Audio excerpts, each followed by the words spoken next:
Olá, meus amigos, estamos mais uma vez iniciando o Papo do Bem.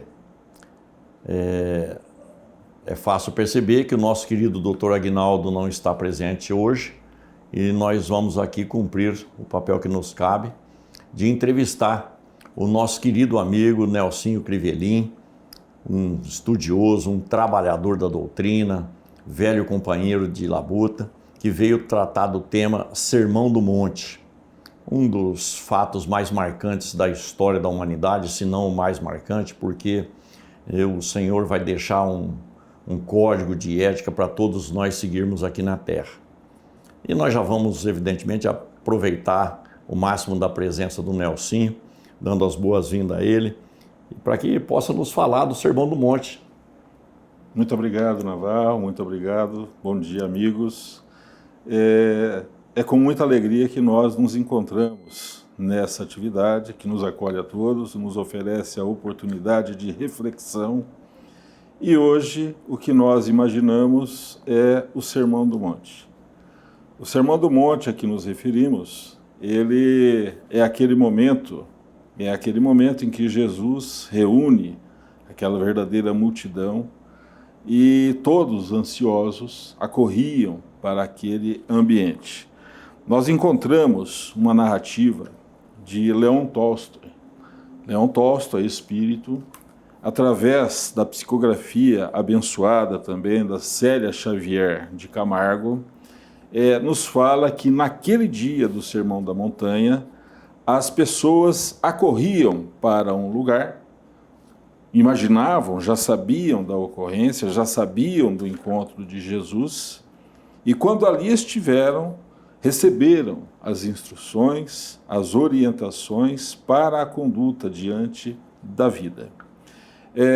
Quando nós imaginamos o Sermão da Montanha, nós, hoje, distantes no tempo, não imaginamos, não conseguimos entender como é que aquela multidão recebeu aquela mensagem de Jesus. Jesus falava aos corações, atendia à acústica da alma e não aos órgãos do corpo físico. Então todos que ali foram, todos que para ali foram envolvidos por aquelas palavras, aquelas vibrações de Jesus no seu psiquismo superior, onde a humanidade teve a recepção de uma ideia, de uma conduta, de uma orientação para a própria vida. Quando nós imaginamos nesta obra e estudando as orientações e as instruções dos benfeitores espirituais, nós vamos verificar num pequeno grande livro, como nós sempre lembramos, a eterna mensagem do monte, que várias pessoas, ao encontro com Jesus, frente a frente com o Mestre, tiveram as suas vidas modificadas, tiveram as suas vidas depuradas, passaram daquele momento, muitas vezes, de descrença, pelas dores, pelas dificuldades pelas quais passavam, pelas situações que a vida lhes impunham, para uma fase de crença raciocinada na presença daquele homem extraordinário que esteve conosco e que nos legou a grande mensagem que todos nós nos tornamos aprendizes. E Kardec vai, no Evangelho segundo o Espiritismo, trabalhar todas essas bem-aventuranças, não é, Nelson? Sem dúvida.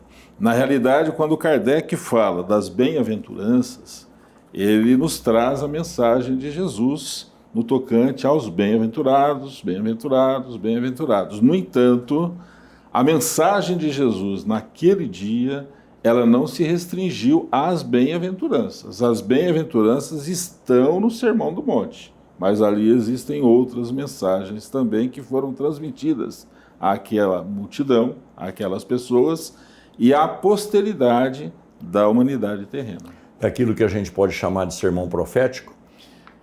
Eu tenho a impressão que Jesus pode ser considerado o viajante no alto de um monte. Do alto do monte, de uma montanha, ele conhece o caminho que todos nós, aprendizes, vamos percorrer e estamos percorrendo. Toda a humanidade terrena vai passar por este caminho e ele já conhece. Do seu conhecimento, com a sua perfeição, com a sua, tudo aquilo que ele possuía de extraordinário e que nós ainda não conseguimos imaginar, nós podemos dizer que sim, foi um sermão profético. Um sermão profético onde ele recomendava determinadas condutas para que nós nos entendêssemos, que este é o único caminho que vai nos levar à perfeição e à elevação. Não é sem razão, portanto, que o Senhor é o nosso guia e modelo. A dificuldade está, talvez, no nosso entendimento e na nossa aceitação dessas opiniões, dessas orientações dele, não é?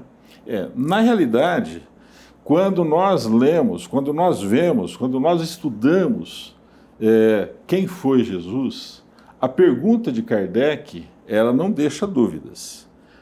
Kardec pergunta, qual o ser mais perfeito que Deus permitiu reencarnar-se entre nós para que nos servisse de modelo e de guia? E os benfeitores espirituais respondem, Jesus.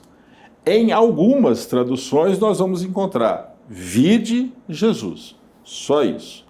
E quando nós imaginamos a figura amorável de Jesus, nós nos lembramos do ensinamento de Emmanuel.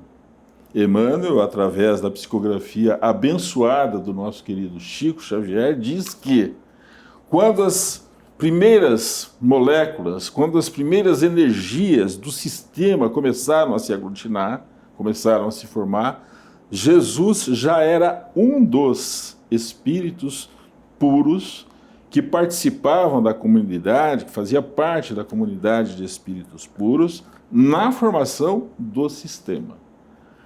Esse sistema foi formado durante bilhões de anos, porque esta é a lei divina. Deus não tem pressa. Quando nós imaginamos bilhões de anos, as pessoas às vezes ficam boquiabertas. Não, bilhões de anos, o que não faz diferença para o eterno. Absolutamente nada. Né? Deus não tem pressa.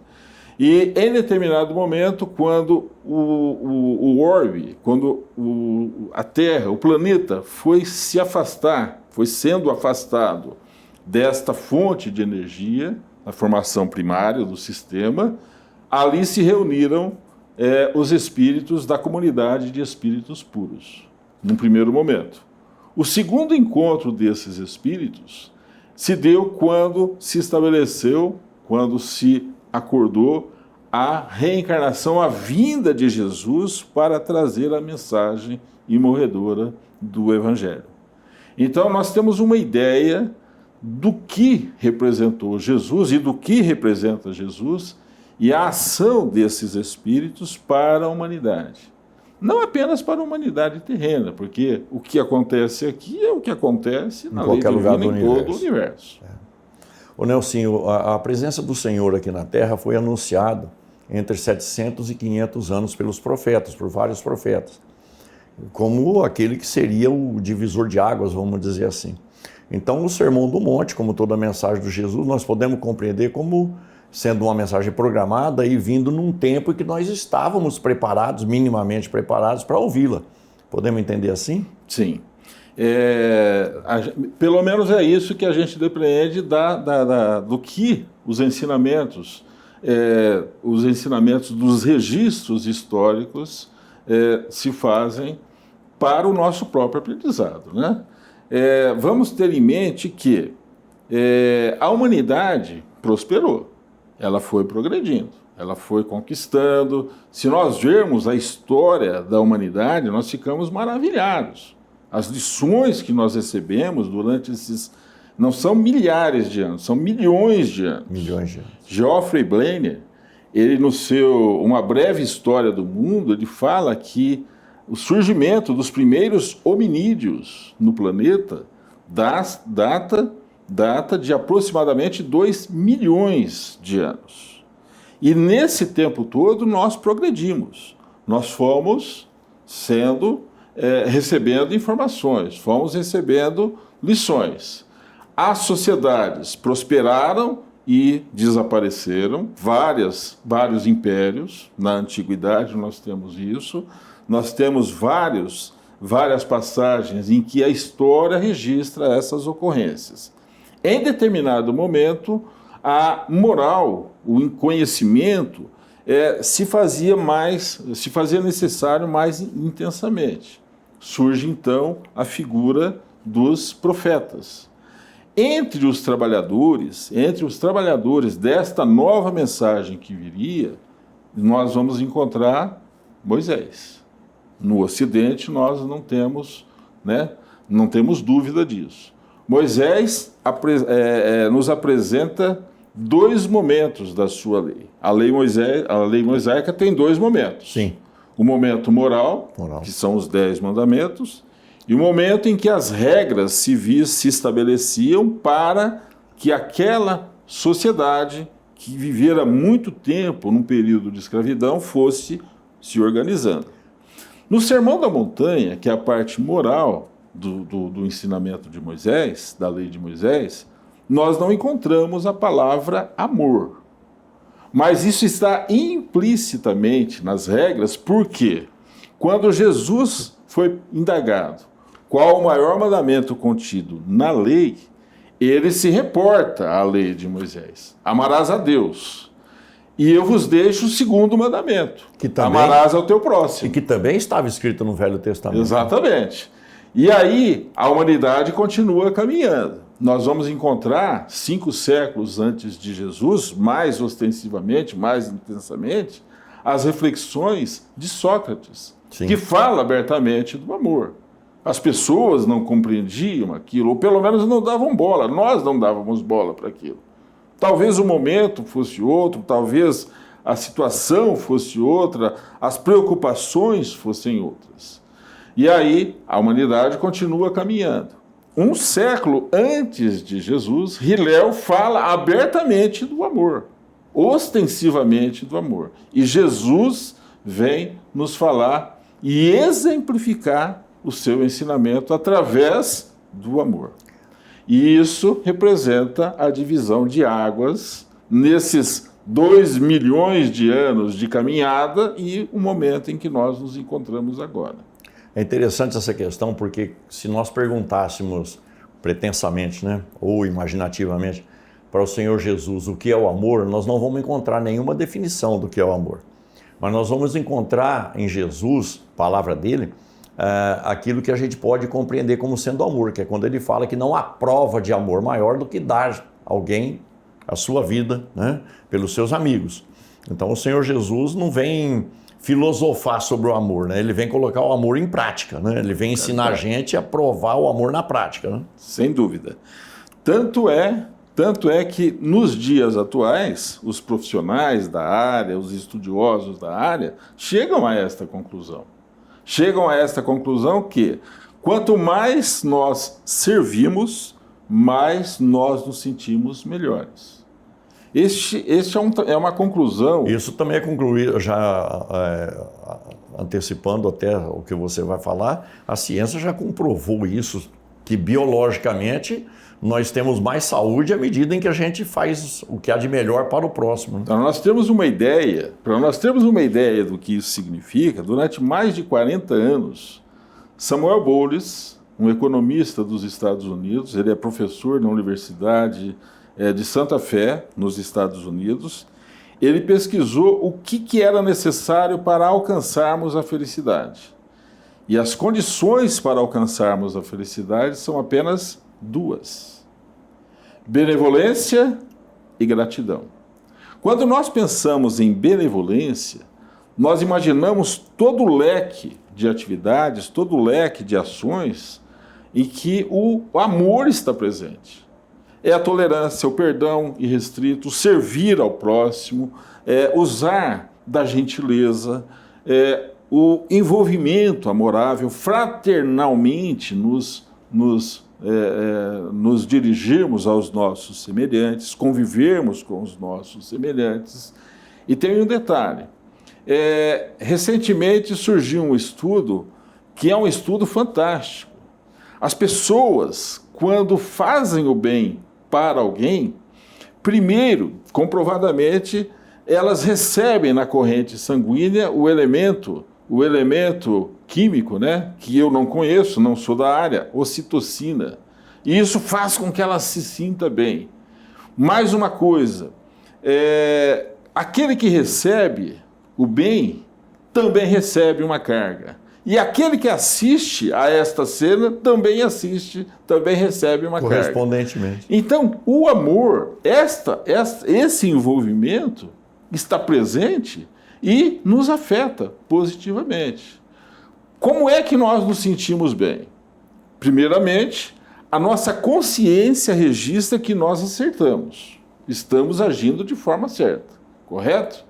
A consciência é o corpo físico? Não. A consciência é o princípio inteligente.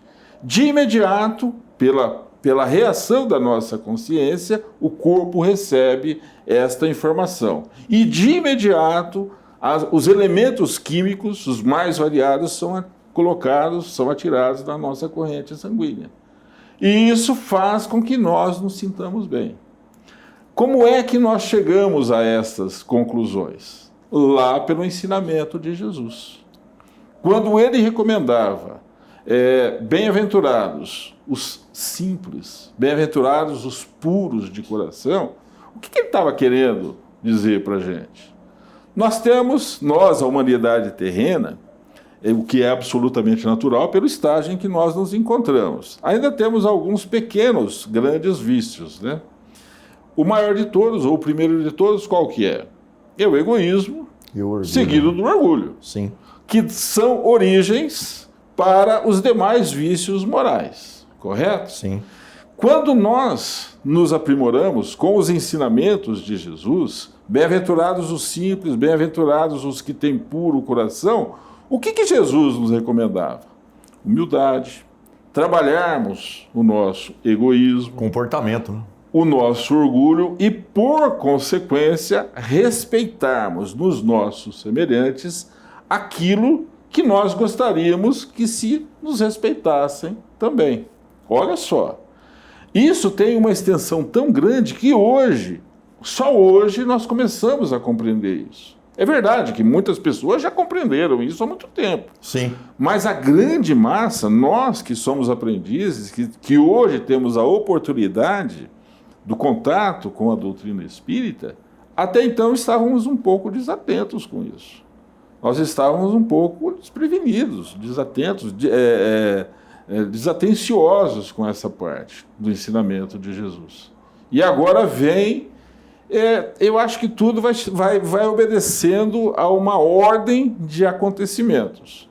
Nós precisamos passar por determinadas situações, nós precisamos enfrentar determinadas situações nas nossas vidas, individualmente, cada um de nós temos as nossas aspirações e as nossas preocupações, é verdade, mas todos nós seremos tocados. Quando nós assistimos essa situação, nós nos lembramos daquele ensinamento de Jesus no Sermão da Montanha, no Sermão do Monte, do tocante à misericórdia para com os nossos semelhantes. Se nós temos dificuldades e precisamos da misericórdia do Pai para com as nossas fraquezas... E nunca falta. Ainda que nós não nos demos conta disso. Sim. Nós nos lembramos do Samuel Bowles, como as duas condições para sermos felizes, mas nós, poucas vezes... esquecemos da gratidão, a importância da gratidão. Veja bem, nós estamos vivendo uma época em que temos possibilidades de caminharmos. E poucas vezes agradecemos essa possibilidade.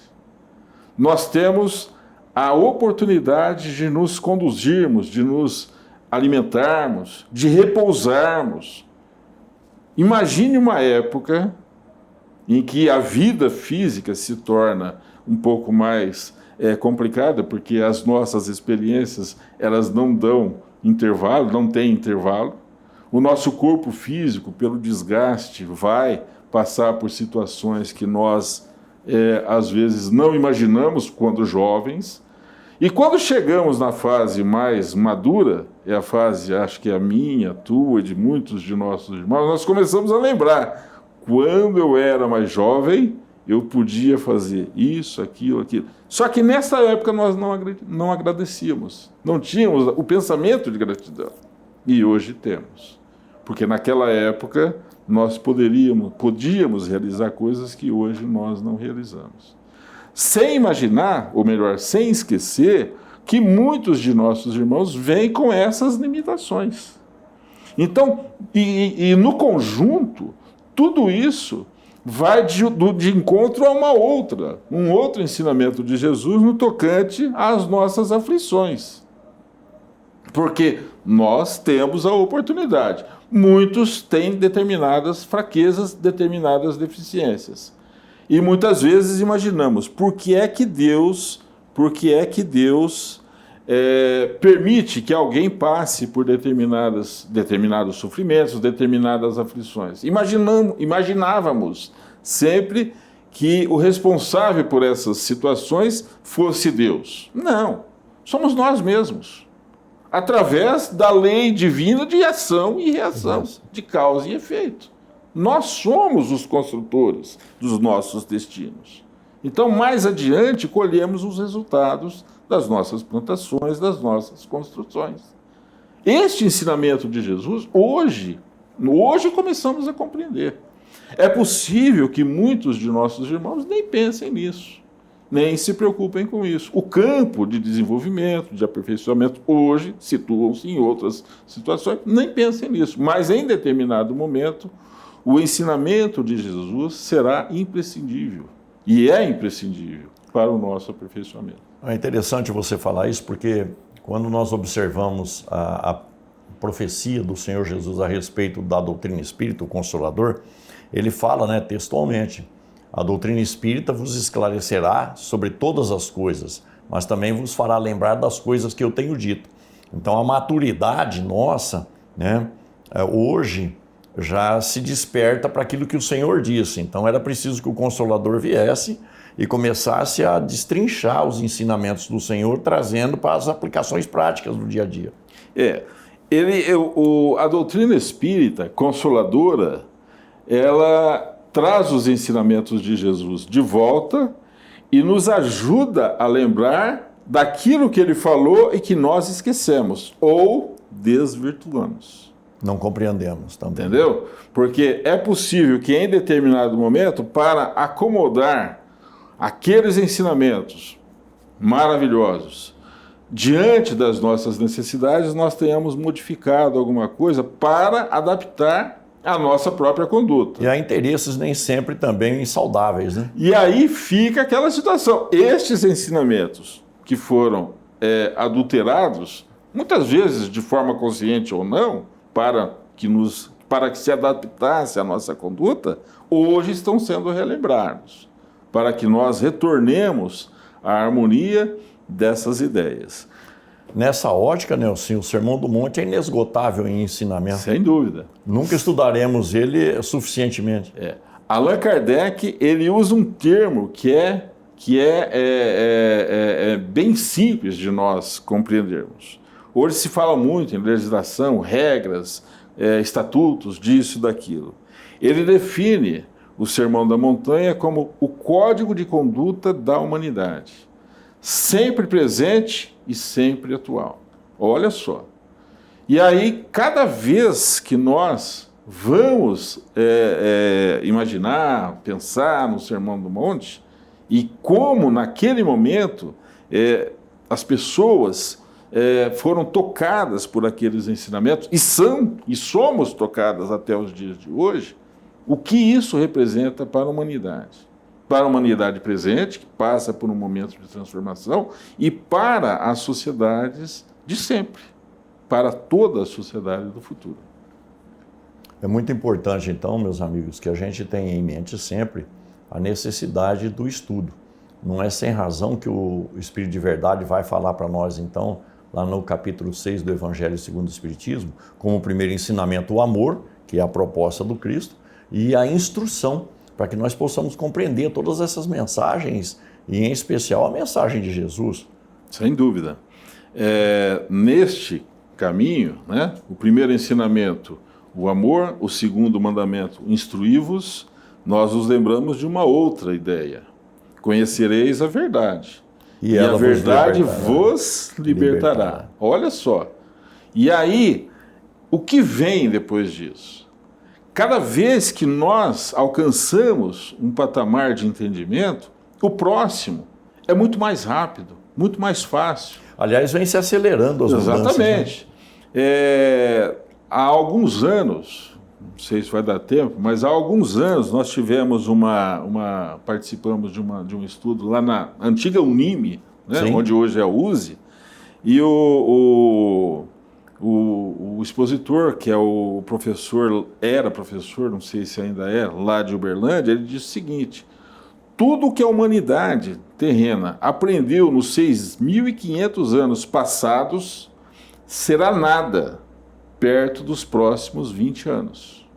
É verdade que nós passamos por uma fase onde muitas situações desastrosas aconteceram, guerras, tumultos, conflitos, então isso acabou prejudicando ou tirando a visibilidade dessa conquista da humanidade terrena. Mas imaginemos isso, uma conquista que leva a outra, e outra, sempre de forma mais aprimorada e mais rápida, mais aperfeiçoada. Bem, meus amigos, nós estamos chegando ao final do nosso Papo do Bem de hoje e deu para perceber muito claramente o quanto nós temos que correr atrás dos ensinos de Jesus, discutir, aprender, estudar profundamente, né? Nós queremos agradecer ao nosso Nelson Crivelin pela oportunidade de estar aqui conosco, né? E convidamos os queridos amigos para estarem conosco também na próxima oportunidade. Muita paz a todos.